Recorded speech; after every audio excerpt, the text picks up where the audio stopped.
Shalom Aleichem, everyone. Hope everyone had a wonderful, wonderful week. It is Erev Shabbos Parshat Bamidbar and Erev Chag Matan Toratenu Chag Shavuot, and we're looking forward to beautiful, beautiful Yontif in Yeshiva.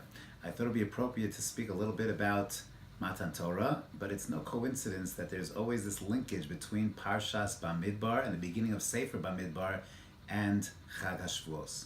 Moshe Rabbeinu had his first revelation in Midbar Sinai, by Har Chorev, by Har Sinai. His revelation was at the Sneh. Klal Yisrael as a nation, as a people, we had our first revelation in Midbar Sinai, at Har Chorev, at Har Sinai. There's no coincidence at all that the etymological root of the word Sneh and Sinai are certainly related. Sneh is a very lowly bush, not a dramatic tree, not the cedars of Babylon or of Lebanon, but a very simple bush. Har Sinai, we know Chazal tell us, was not a very impressive mountain. It was a modest mountain, not a significant peak, it wasn't the Alps in any sense of the word. And there's something to that very significant that Chazal tell us over and over again, is that to be a proper Mekabel HaTorah, to really have a true sense of revelation, you have to, in a certain sense, be humble. You have to be a person who understands his place, who makes room for others, who makes room for the Ribono Shel Olam. And there's a beautiful medrash that is found at the beginning of Bamidbar Rabbah, right in our Parsha, and it describes a mashal of Hashem, and the mashal goes like this: there's a nasi, a prince, a king, who wants to build a palace for himself. Nichnas l'Medina, he goes into a certain city, V'ro'oso b'nei Medina, and the people see the king come to town to build a palace, U'baruchu milefanav, they run away. He goes to another city, and he wants to go ahead and build his palace there, U'baruchu milefanav, once again they run away. Finally, this king gets to an Ir Chareva, a desolate city. It's got nothing, it's a ghost town. And the people that are there come over and they say, V'kitmoso, v'yumakasnoso, you want to build a palace over here? By all means, please do so. And the Nasi says, Zu ha'ir, this city is Tova Mikol Hamedinos. This is where I want to build my city. Kan ani boneh, kes na'eh, kan ani dar. This is where I want to dwell. This is where I want to build my palace. So the Nimshal, the Medrash says, is Hashem came to various places, and he came to a city, a beautiful city that had wonderful rivers and oceans by it, and Vayar Hayam Ra'ah Vayanos, and the water of that city, the people of that city, they ran away. He went to a city with great big mountains, and Heharim Rakidu Ke'elim. He came to the Midbar, a desolate, forsaken place, and over there, that's where he chose to give the Torah. And the message is crystal clear, is if we are full of ourselves, if we are satisfied with our lot, if we think all is good, we like our big mountains, we like our homes, we like our fancy city by the river, so there's no room for real growth. Hashem chose to give the Torah in a midbar because that gives us the opportunity to remake ourselves, to change, to become something anew, something inspired, something that can really accomplish.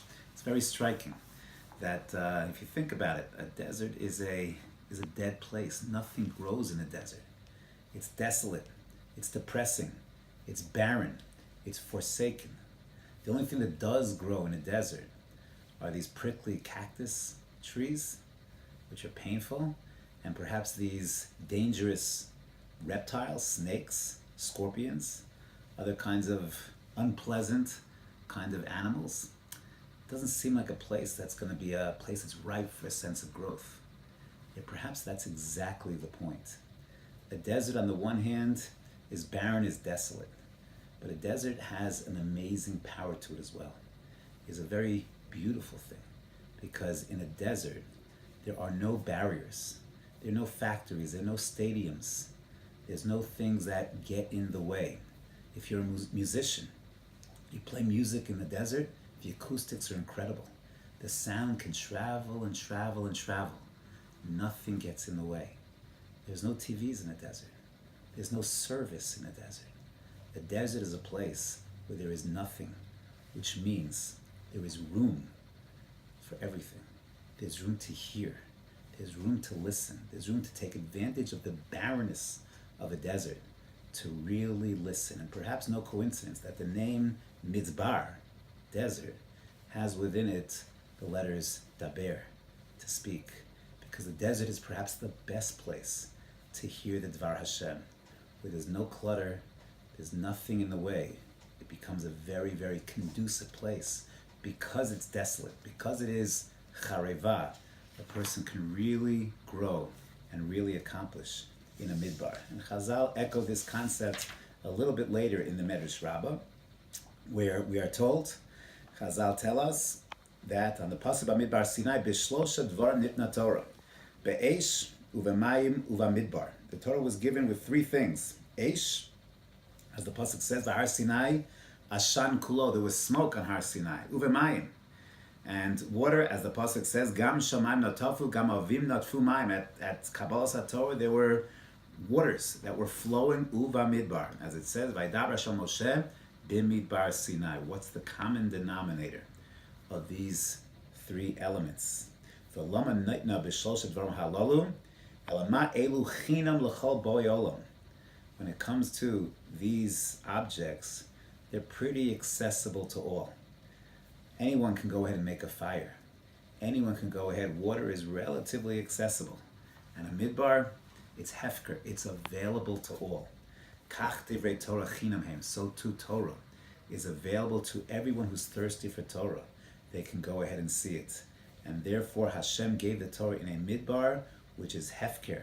And when a person makes himself, Misha Eino Ose Atzmo Ka Midbar Hefker, if a person doesn't make himself hefker, without being beholden to other things, to his money, to his career, to his sports, to his wasting of time, whatever it might be, he has to make himself kamidbar hefker. If he doesn't, Eino Yachol Liknos Es HaChachma VeHaTorah. If you're too full of other things, there is no space to go ahead and absorb the Torah's Hashem and the Chachmas Hashem.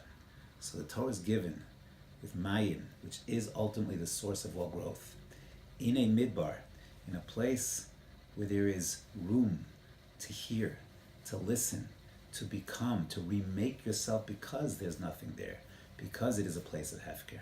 And lastly with Eish, because when a person then develops that passion, that fire, that energy, so the sky's the limit.